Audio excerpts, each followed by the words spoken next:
BJ, appreciate you jumping on here at Pro Day. You're enjoying the festivities. It's a great time for us to have you back. Obviously, I want to start off by saying thank you for stepping up to the plate and hitting an absolute grand slam for us. Leadership starts from the top, actions speak louder than words, and we appreciate that as well. Obviously, a little bit of an NIL conversation. We got my man Hawk here with us, who just landed a big job in the building. Yeah. Big time, surrounding revenue share, something like that. Yes, ever-changing landscape, navigating it for the first time as a university and myself as well, but fired up to be here. Yeah. And obviously help Penn State get closer and closer to that goal they have of that national championship. We're happy to have you back in the building. But I think with that, BJ, just kind of talk about your thought process with NIL. You've been a guy who's been involved from the beginning and kind of seen all aspects of the development of it. Where Penn State is now, I think has largely been a lot of guys like you sticking to the program and understanding that this is a growth thing, right? Yep. There's always going to be ebbs and flows in that. There's no elevator to the top. And ultimately, it's landed in putting you in a position to make one of the highest, if not the highest, single donations in the history of college athletics, which is awesome. So kind of just talk through that. I think it's a unique process. Yeah, absolutely. I mean, what an incredible journey it's been. I remember sitting in Coach Franklin's office almost 5 years ago, right, shortly after the Supreme Court ruled that NIL and paying student athletes was going to be legal. Yeah. And everybody was just trying to figure out like what this meant. And we knew there would be a big education piece to it at the beginning, just for, alumni and fans and people in general to understand that like this is the new way of college football.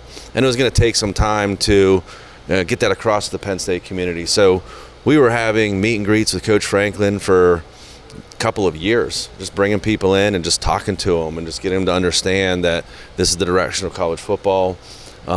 We did a direct deal with Nick Singleton when he was still an incoming freshman. So it was this time of year. Yep. And I knew we just had to do something to get the ball rolling, something to get started. And then shortly after that, the collective started to form. And I knew, a football-focused collective was probably the right way to go. But it's been a long journey, and where we're at today is absolutely incredible considering where we're at just a short 4 or 5 years ago.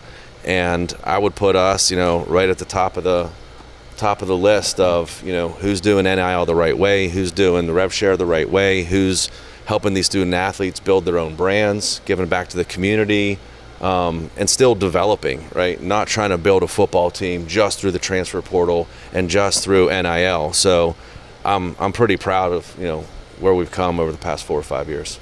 Let me ask you, obviously you're a guy who got involved early on. Even if you didn't have necessarily a direction to go into, you dove in head first and started making things happen for the program. What advice would you give to others out there who maybe are hesitant to get involved now that you are so heavily doing it yourself? No, I think you said it right. Like, you just have to do things sometimes, right? You just have to get involved, find out a way that, is right for you. It's not a one-size-fits-all. So corporations can get involved. I mean, I've done things personally. I've done things through my business, obviously, with West Shore Home. Like I said, you can get involved with the community as well and partner with student athletes. If you have, certain community outreach or charity that's near and dear to you, you can pair it with that. You can get involved with Playfly. You can get involved with Happy Valley United. There's so many avenues now that you can choose, that whatever's right for you. But the main thing is just to get involved and just start doing something. Yeah, I think you bring up a great point too. I think some of the hesitancy came from like what makes Penn State so great is the culture and the history of this place, but sometimes you can get blinders put on in that sense. And being able to leverage those things, still know that the program is putting that as a priority in terms of the overall development, the holistic development of folks in this money-driven, business-driven age of college sports. I think that's great. And then I think the one thing that you just hit on as well is the multiple angles that people now have. When you got involved, there was no direction. Literally. There was no easy button. There was nothing. And now Penn State, the collective, all parties involved are doing a great job of ensuring that they're giving people easy buttons to participate. So you have to kind of start blending the old school culture, honoring that with also now, like, listen, we have to evolve or die. Dinosaurs died for a reason, and you have to continue to do what you do without forgetting where you came from. I think at the beginning, the mentality was, well, we don't do that. Right, we never paid players. Right. Like, that's something they did like down in the South. And then It's you an just had to SEC realize thing. like, okay, well, no, everybody's going to be paying players. Yeah. And now it's kind of shifted to, okay, we understand that there's NIL, that there's rev share, that this is the way of college football, but there's this concern that it's going to ruin the sport, right, with like this free agency and kind of the wild, wild west of it. And I understand that, and that's why it is important to me that the way they're doing it still is through development, through recruiting, right, bringing guys in. Look at all the guys that came back this year. Right, we didn't go out and try to build a roster through the transfer portal and through the rev share. It's still guys that came in here as incoming freshmen. Drew Aller, Nick Singleton, right, 5-star guys that stuck with the program for 4 years.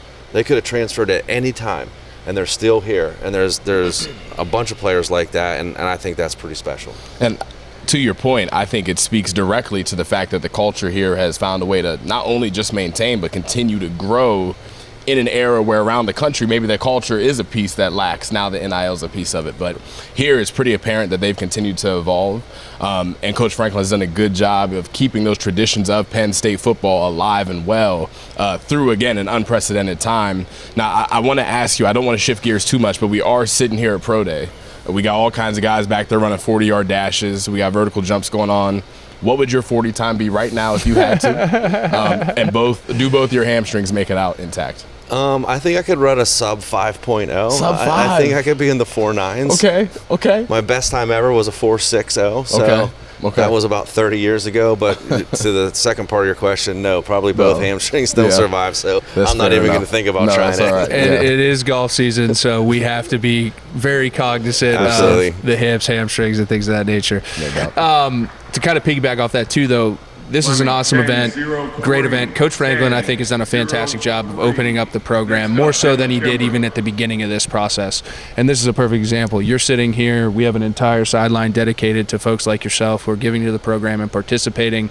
Just talk about the access. Like, talk about what the benefits potentially from the program that maybe some people might care about, maybe some people don't, and it's a very fair thing. But I think the program's doing a good job of kind of matching access, availability, with what you're doing and from a participation level. Yeah, absolutely agree with that. That Coach Franklin's done a great job with giving people that are getting involved access. And once you get access and you get to see the amazing facilities, you get to feel the culture, you get to see how good these student athletes are. Right, they're just good people, fun-loving, and you want to get involved more and you want to help. So being able to come to Pro Day, being able to come to see a practice, being able to go on the road and be on the sideline and all the different things that you get access to by getting involved is really cool, and it's just going to want to make you get involved even more. Perfect. I love it. And that is BJ Werzyn from West Shore Homes, folks.